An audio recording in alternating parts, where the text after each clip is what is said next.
universitaire sur le populisme. Alors si je vous résume, ce qui fait le lit du populisme, c'est pas le fait qu'il y ait des populistes, il y en a toujours eu à toutes les époques. Et pourquoi ça se développe maintenant, partout en Europe et aux États-Unis? C'est parce qu'il y a une faille narcissique, une faille collective, les gens ne se reconnaissent plus dans le discours traditionnel. Donc c'est un peu ce que je viens de dire. Paradoxalement, il y a un manque d'expression.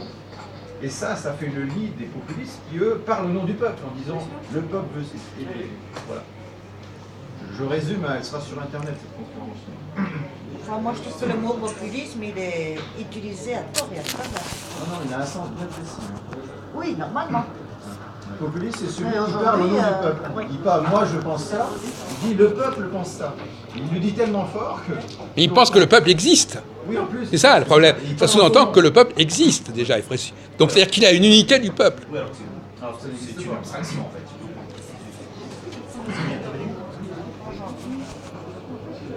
Chut. Parlez bien fort. On n'entend pas. Mettez-vous là, ça Ça sera. revient sur l'apprentissage de l'expression. D'accord. En fait, pour moi, on peut s'exprimer sans apprentissage, mais en fait, c'est le regard de l'autre qui ne va pas comprendre ce qu'on exprime. C'est ce que j'ai dit. C'est-à-dire que, donc, du coup, comme on vit dans une société, on est là pour raison, donc du coup, on est obligé d'apprendre. Et la première expression peut être sans apprentissage. Et pour pouvoir après dialoguer avec les autres, à ce moment-là, on peut je pense pas. Je ne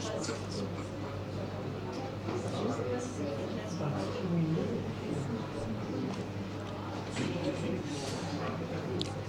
Oui. Je voudrais quand même préciser que c'est pas parce qu'on va dire quelques mots qu'on s'exprime. Il faudrait quand même pas avoir une vision très, très basique de l'expression. Alors, c'est n'importe quoi. Du moment que quelque chose sort de ma bouche, c'est de l'expression.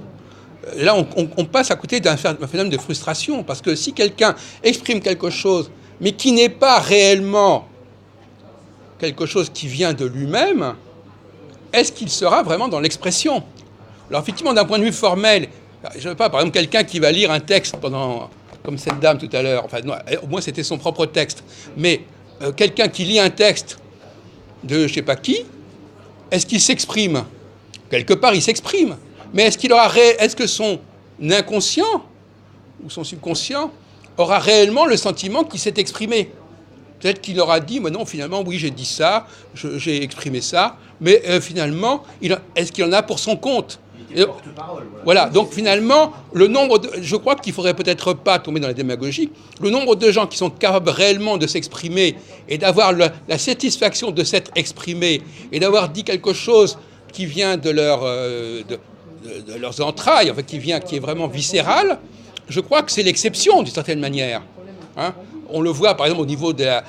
Donc finalement, les véritables créateurs, ceux qui ont véritablement quelque chose qui vient d'eux-mêmes, qui n'ont pas récupéré par ailleurs, qui n'ont pas reçu par ailleurs, je crois que c'est l'exception. Donc il ne faudrait quand même pas mettre sur le même plan la satisfaction qu'il y a, par exemple, à avoir composé sa propre musique ou son propre poème, et le fait d'avoir simplement raconté ce qu'on a fait la veille, ou raconter qu'on n'est pas content de ce qu'on a mangé, etc.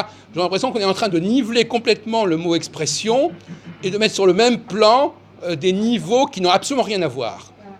Et donc, par conséquent, la qualité de l'expression va également déterminer aussi la qualité de la satisfaction ou le problème de la frustration. Si je me suis exprimé, mais qu'en réalité, je suis mal exprimé ou je n'ai pas exprimé quelque chose qui est vraiment à moi, eh bien, finalement, je ne me suis pas réellement exprimé.